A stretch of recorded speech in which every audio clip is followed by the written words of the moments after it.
All right, so today's message is really horrifying, and you might think that this can't possibly happen here. It did take place in Norway, but there are significant signs that, as disturbing as the story is, that it is coming to the United States and can happen to people like you and I.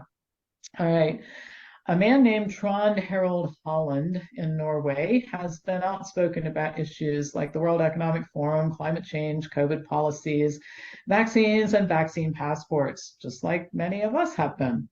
He posted information about excess deaths and other issues related to the vaccines and the Norwegian COVID policies on his Facebook page. And he actually sent a letter to a doctor in his area demanding that COVID vaccines stop being given to children 5 to 11 years old.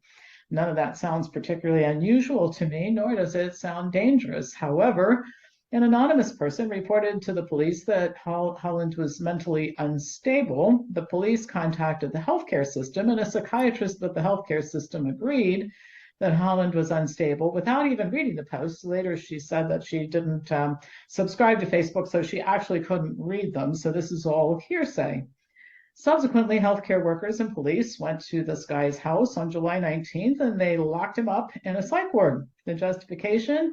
His posts were conspiracy theories. In other words, they just didn't like them.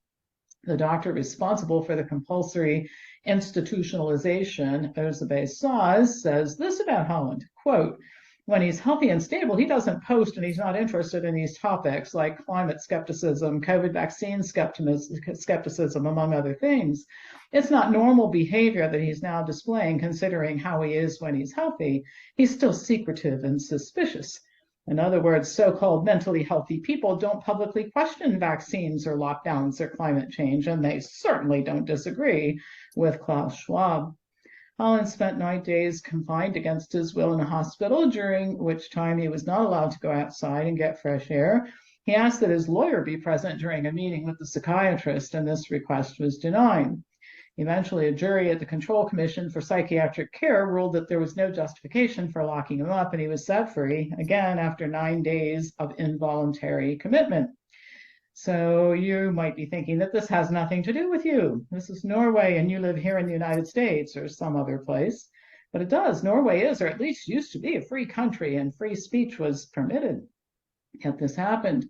Many of us, including me, have been censored and deplatformed here in the United States because we didn't agree with or conform to government and public health group speak. Donald Trump was just indicted for questioning the 2020 election results under the RICO Act. And this has nothing to do with politics. I just invite you to read the indictment, which you can find online, and it should scare the crap out of all of us. Watching television and tweeting about it is one of the horrific things listed in that indictment that Trump did to deserve this. It's frightening because if you see the basis for what this indictment is all about, I definitely could qualify for the same treatment. Also consider that Biden and his henchmen are arguing in court right now for the right to continue to censor speech in the Missouri v. Biden case. They admitted that they did it, and they're arguing that the court should allow them to continue to do it. Think you're not next? Think again. Read history, such as what was going on in Germany leading up to the war, and how totalitarian governments eventually take control. They do it in part by eliminating free speech and punishing anyone who doesn't agree with them. As I've said from the start, there never was a pandemic. COVID was just the vehicle for taking rights away and the beginning of our descent into totalitarian rule. We don't have to go all the way. We have to organize. We've got to do something constructive about it. And if you think you're going to elect your way out of a totalitarian regime, you really are delusional. I don't think I can help you. That's not the way this is going to happen if we're going to make it happen at all. We're going to organize the parallel society, which we've been doing since 2020, over 3 years now, successfully. We're going to raise money. We're going to fight these people in court. We have one branch of government who functions. You may not like when I say that, but I haven't met anybody who's been able to convince me otherwise. Our useless legislatures do nothing. Just think about this for a minute.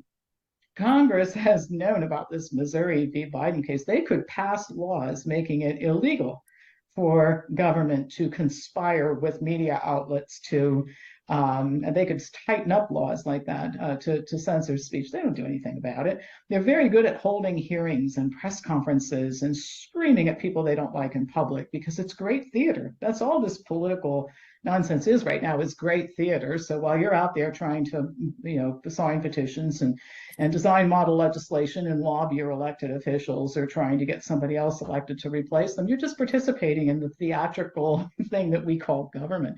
It isn't going to solve our problems. It's up to us to solve our problems. So if what I'm saying makes sense to you, donate to makeamericans.freeagain.com. Go there and donate, send a check to our office, sign up for my tribe session, learn how to form a group and protect yourself from what's coming next.